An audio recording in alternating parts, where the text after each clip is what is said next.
Welcome to this episode of EL Voices. Today I have Jason Kramer. He is the founder of Cultivize. Jason, go ahead, do a much more elegant introduction for yourself. Tell us your day-to-day role and give us one of your passions in life. Sure. So day to day, I'm the founder of Cultivize here in the Hudson Valley, New York. My quick background is coming from the world of advertising agencies as a designer.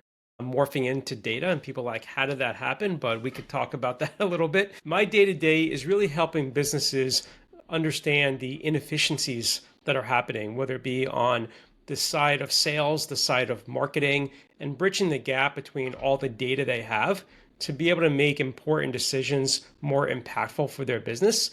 And a lot of that is really focused around what type of technology they're using. A lot of it stems from CRM, but we dive into some other things which we could talk about today and look forward to having that conversation. And how about a passion? What's your passion outside of work? Oh, passion. I would say that, I'm not too far. As I mentioned, I'm in the Hudson Valley. I have a boat on the Hudson River. So when it's nice, and unfortunately, I just took the boat out 2 days ago, but getting on the boat is my passion. And the marina's 10 minutes from the office. So if I could sneak away, for lunch, I will. But, that's my pleasure is just going out there on the river. Yeah, awesome. That's great. So Jason, before we get started, you have volunteered to be part of the free joke project. I'm just going to tell you a joke. Okay. Just give me a rating 8 through 13. So here it is. There's a new movie coming out about mobile homes. I just saw the trailer. I will give that, I'll give that an 11. And I'm going to tell you why I'm going to give it an 11, if that's okay. My wife loves like the first grader joke kind of like, realm. And I would say that's like a great, kind of first, second grader joke. So I'll put that into the bucket. So well done. That's awesome. One Yeah, step above kindergarten. I appreciate that. absolutely. All right, so let's talk. You mentioned data, which I think is really important, and data is even more important nowadays when we have access to these LLMs, right? And people are seeing LLMs as this generative thing that help them write blog posts, but really there's more important things in that data part, and that's how you can use your data.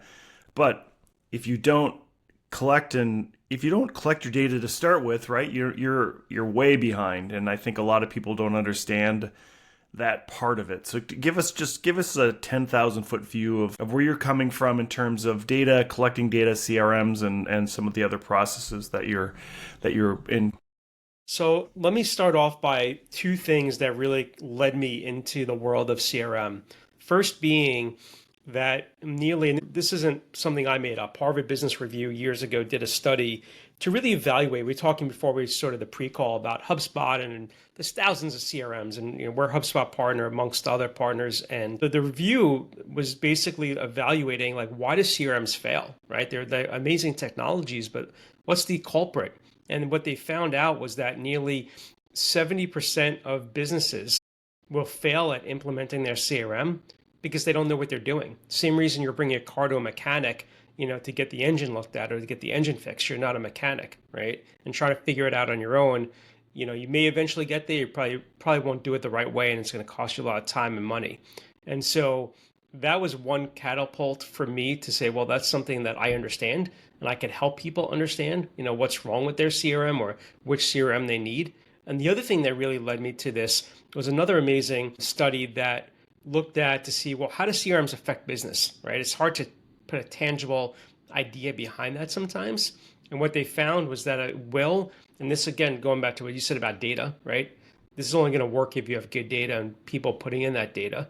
But a well CRM can boost sales by 29%. 29%. And think about that. I mean, if you're increasing your revenue 15, 20% each year with whatever effort you're doing, whether it be marketing, et cetera, just having a well-organized CRM can do that effortlessly on its own. It could also generate 50% more sales-ready leads. And often the time that we see that most impactful is when salespeople get frustrated. Marketing is putting all this effort to generate the lead, and sales is trying to close the lead, and yet it's not happening. And it's because people aren't being educated. They're not being nurtured. They're not being brought through that process efficiently through their CRM. And the biggest thing, and this is why I made the transition probably the most impactful reason, is that a CRM can actually lower your marketing by almost 30%. And you might say, well, Jason, like, how is that even possible? And what's the reason behind that is because it's fundamentally this one thing. And when the one thing is that, Brent, people are not tying together their marketing effort to their sales effort effectively, right? So they're generating leads and they're like, oh, great, our Facebook did great, our trade show did awesome, we got all these leads, but are they qualified? And even if they're qualified, how many of those turned into a fruitful new customer? And what was the revenue generated? And so when you have that disconnect, you just keep burning and burning marketing dollars without actually knowing how effective they are. And that's ultimately in a longer maybe version than you were looking for, why I got excited to get into this world of CRM. Yeah, so back up one step. Let's just explain to what people what CRM means and how that what that means in their day-to-day business. Yeah, so my definition of a CRM is three primary factors. So one is you're going to have the data, right? So it's the contacts, the accounts, the companies, the people that you are selling to. It could also be your vendors, it could be your strategic partners, right? Everybody in your world should be in the CRM in some classification. The second element is email marketing. We often see that email marketing is sometimes siloed and you're using a MailChimp or a Constant Contact or you're doing something else, yet you have a CRM that's capable of doing the email marketing. And so the benefit of that is, people look at open rates and click rates and they might look at that report and superficially say, okay, we're good. We're at a 50% open rate or a 5%, 10% click rate. But you want to know is what is happening on the website as a result of that email going out. Are people coming to the website? Are they looking at your videos, your content?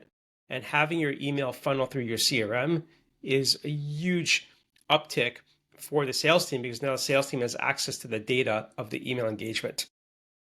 And then the third piece is sales, right? So every CRM should have a sales component.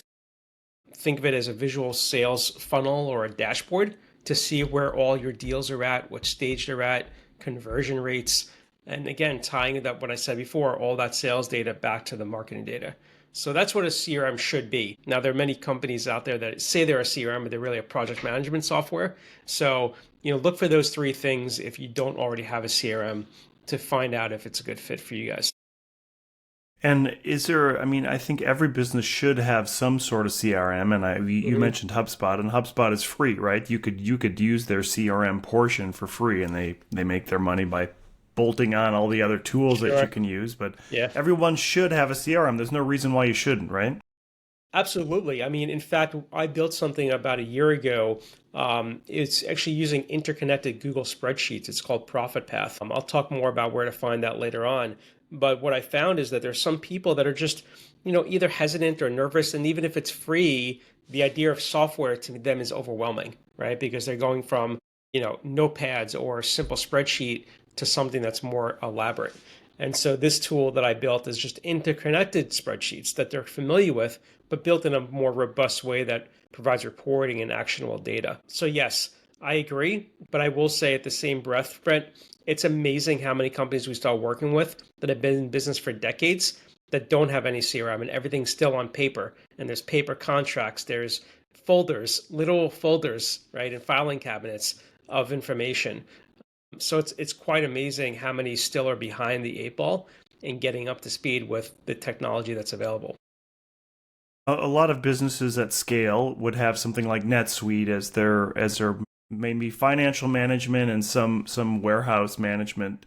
Mhm. How important is it to then maybe not use NetSuite for your CRM, but have that component, that additional component to beautify and enrich your customer data? Yeah, we do a lot of work with manufacturers and other organizations that have ERP systems, which usually for those that don't know an ERP, it's usually for, like you said, for accounting, for quoting, for onboarding, project management, fulfillment. Those tools are often designed to do one thing really well. They're not designed to track your marketing. They're not designed to bring leads through a process before a quote is created, right? They're only meant to be putting in data once a quote is ready to be created. And so you need something before that, like a layer before, to help you keep that organization. But you bring up a good point that a lot of these companies that have those tools are not integrating them. So even though they might have the quoting tool or whatever you have for accounting, it's not integrated to the CRM. So now you have two separate data points, which we could talk about a little bit later, the value of connecting that data. But that's also a misstep that people don't realize the potential of the power that that could have for a company. We talk about all these systems too, and there's a concept called the single source of truth, right? So you want to have one place where you're modifying your records, and hopefully that place is in your CRM. Talk a little bit about how customers can really get split up in different softwares and different pieces that maybe aren't best suited for the role of a CRM. Yeah, so I mean, I think some of the negatives are, so I'll give you a quick example. About a year and a half ago, we started working with a pool construction company, selling pools, hot tubs, all different things in that industry. And they have a service department. The service department is pretty big outside of the sales department. And what we quickly realized when we were onboarding them and talking about the strategy of the CRM is that service was not going to be using the CRM because they had their own software system. A lot of it was repeat business. A lot of it had to do with scheduling, parts management, things that the CRM wasn't good at doing or capable of doing, as well as the software they had. So, as a conscious decision to say, okay, the service department is going to use the software they have. We are going to move some data out of it into the CRM to try to upsell and cross sell. For example, you did your pool closing last year. Maybe you also need, some other services. You need a pool cover, right, that the sales team can sell you, etc. And so there is definitely a line to consider of what should be in the CRM and what shouldn't be. And that really comes down to understanding how a business operates. The one fundamental thing, Brent, that often people are, I wouldn't say pressured into, but maybe forced into is a better way to say it, is they buy a piece of software and it doesn't really fit their business. It doesn't fit the way they do business, right? But they bought it because their friend John is a CEO at another company and they love the software and they're like, hey, you got to get it. It's amazing. And so they get it. But then they realize, okay, now we have to change the way we do things. We have to change and configure our business to fit into this software. And that's the last thing you should be doing. You really want a piece of software that's going to complement what you do today, but essentially make it more efficient and more productive. Yeah, I mean, that's a really good point, too, because there's different types of software for different levels of company. And sometimes an enterprise level software can be overwhelming to a user. Most of our listeners are they'd have some employees and they have a certain amount of revenue. And if they haven't explored the idea of having that single source of truth for their clients, where's the best place to start for something like that? Well, usually it comes down to if they have nothing, which is often the case, it usually comes down to their accounting software. That's usually where you'll find the most accurate information. But there's a caveat and a huge problem there. Most CRMs use an email address as the unique identifier of a contact. And so if you're relying on your data from your QuickBooks or SAP software, whatever you might have, the email address might be the bookkeeper, it might be the accounts payable person. It may not actually be the customer or the person that you're talking to. And so that data may not even be in your accounting software. It may be living in, Mary's Outlook, right, in her address book. And so that's usually the big challenge is, do you even have the data? And then how good is the data, right, is the next step. A lot of people just have that sitting around like that, virtual or physical file cabinet of information that hasn't been looked at and it's just sitting there with, 6 inches of dust on it. And so, when we start talking to companies, and I'm sure some of the companies today listening can relate, you're like, oh man, I remember that customer we had 2 years ago. They were great. They were like our top third customer. What happened to them? Well, why did they stop working with us? All right. And you might be able to go back and to rekindle that relationship. Maybe there's something new that you have to offer them that you weren't selling at that point. And that's why they left. And so we often tell people that the data you have of old customers can certainly be rekindled and is worth reviewing and synthesizing to figure out, can we go back and try to upsell, cross-sell, and rebuild those relationships and maintain the relationships we already have. And so you and I both know, Brent, it's a lot more cost-effective to sell to the existing customer base you have or had versus spending dollars trying to find brand new leads that never even heard about your business. Yeah, that's such a good point. And even having accounting at company.com as your last time you've corresponded with them, Right. and you don't realize that maybe the procurement manager or the salesperson that you're trying to sell to is not even in that QuickBooks system. Talk a little bit about scoring. I know that in the beginning you kind of mentioned something around scoring and making sure that they're qualified, and there's a different levels of qualifications, right? Give us a little idea of that. So any salesperson is going to know what are I'll say the green flags, not the red flags, the green flags that would indicate somebody's intent to buy is getting higher and higher. They're requesting a proposal. They're saying, okay, now I'm going to review the proposal with my management team. Or they go into your pricing page on your website, right? So there could be any number of things that would be indicators. The best visual I like to give is somebody walking into a car dealership. The person walking into a car dealership that just looks around for 5, 10 minutes and leaves is not as high of a value of a buyer as the person that's there, sits in 3 different cars, gets behind the seat, is talking to a salesperson. That person has a lot more interest and is showing the signals that they might be in the market more than the person that is the window shopper. And so a good CRM is going to help you distinguish between the window shoppers and the people that are trying on the different sweatshirts, right? Trying on the different, the different cars, giving you the signal to say, okay, I have 7 hours of my day, 6 hours of my day to sell. Where am I going to focus my time? A lot of salespeople just go through a list randomly. They're like, okay, I'm starting at the letter B today in the alphabet. This is who I'm calling, right? Or they're given a list of phone numbers and they're cold calling randomly with no rhyme or reason.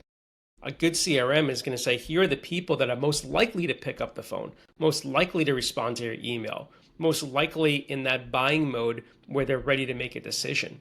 And so what you mentioned before, lead scoring is a common term in tools like HubSpot that are more robust, where you could actually track those signals. And you can say, okay, somebody goes to our pricing page, we're going to give them 50 points. But if they go to our blog, that's a lower level interest, we'll give them 5 points. And so we help teams create that formula so we can identify what are those trigger points that are more likely to indicate they're ready to have a conversation or ready to buy. Yeah, that's, I mean, super in it. You really can really get way down in the details, but that's where the magic is, right? In those details and some of that little legwork, especially if you have a big database of users. And I like what you said too about past users. If you have clients that have churned, making sure that if you have a new offering that you can offer that, get back to them and tell them, hey, we've got something new now. Maybe you should try this out. Yeah, and that's also, I think it's a part psychological hurdle that some businesses have. They're like, oh, we don't want to bother them, or maybe they didn't like us, and I always say, kind of get past that, right? Like, you don't know, right? So unless you really know, there's no harm in reaching out, sending an email, making a phone call, connecting on social media, whatever it might be, going and seeing them at a trade show to just figure out, is there an opportunity here or is there not? Jason, we have like a month left, or a little more than a month before Black Friday, Cyber Monday. What kind of advice are you giving people to prepare themselves for the holidays if they're in retail? Well, I think in retail, there's a few things. I mean, everybody's looking for the bargain. Of course, that's like the obvious thing, what kind of deal am I going to get? But I think it's also about how to capitalize on that for after Black Friday, right? Some businesses actually lose money during Black Friday because they're heavily discounted, trying to drive volume, get revenue in, before the end of maybe a fiscal year if it ends in December. And so I think what to me the strategy should be is not only do how we get people in the door, but what do we do with that data that we collect going forward into Q1 and Q2 of next year? And so when you're getting people, if you're in e-commerce and retail, to come in for a Black Friday, sale, what have you, get more information about them, not just maybe their email address. See if you can find some more other information that could be helpful for you, for your business. And that could be any number of different demographics or different points of interest. But that's where I would value, because then you can take that data and say, here's all the people that checked off this box or this other box. We're now going to have a marketing strategy that we already know we're talking about now in October. We already know that we're going to launch this, in January, February, and we're going to retarget the people that have opted in and bought something in, November, December from us. So that's what I would be looking at, is how to utilize the data you're going to collect from Black Friday into future marketing efforts. Yeah, and I think that that idea of having that volume to collect that data is such an important time of the year, and that's when you should be making sure that you're putting it somewhere, right? Even if you don't have the CRM yet, that you can put it into the CRM later and make sure you're using it in the future. Yeah, and one quick thing to add to that, and I think this kind of would flow over to a Black Friday type discussion, but certainly this is something that should be applied for everybody listening today on their website. There are so many times I go to a website, and when you go to a contact form or to download an ebook or whatever it is, they never ask you, how did you hear about us? And if they do, it's a text box. That's a huge no-no. You want to have a drop down that lists all of your marketing channels. If you do radio, radio should be a choice. If you do home shows, home show be a choice. If you do webinars, webinars a choice. Everything you're doing to build brand exposure should be a choice in that menu. And it's okay if it's 10, 15 choices, because you want to know what captivated them, what brought them into the door. And you can use that to then refine your marketing going forward. So many companies are not even thinking about that obvious, super simple thing that literally takes 2 minutes to add to your form on your website. So if anything to walk away from, that's definitely one to implement if you don't have it already. That's perfect, Jason. We have a few minutes left in the podcast. As we close things out, I give everybody a chance to do a shameless plug about anything they'd like. What would you like to plug today? Well, I like to say that, I'm here to educate, to help people figure out if the CRM they have is efficient, if it's working, if it's doing what they think it's doing. If they don't have the right tech stack or they don't think they do, I'm happy to do what we call a fit assessment, where we'll come in free of charge, evaluate what your needs are, make recommendations. Everybody that is listening today, you can go to afterthelead.com. So that's afterthelead.com. On there, you'll find access to that fit assessment. You also find an ebook that I wrote, Brent, which is called The Blueprint for Lead Nurturing. So many companies are not properly nurturing their leads, and this blueprint gives you the step-by-step instructions on how to do that with any platform. Even if you have something basic like a Constant Contact or MailChimp, you can still do some of that nurturing through tools like that. And also all of my social is on there as well. So if you want to connect with me, mostly I'm on Facebook and LinkedIn, but I'm happy to connect with your listeners and just, start a dialogue. That's great, Jason. I'll make sure I'll get those into the show notes. Jason Kramer is the founder CEO of Cultivize. Cultivize. Sorry. That's okay. Yeah. Thank you so much for being here today. Thank you, Ray.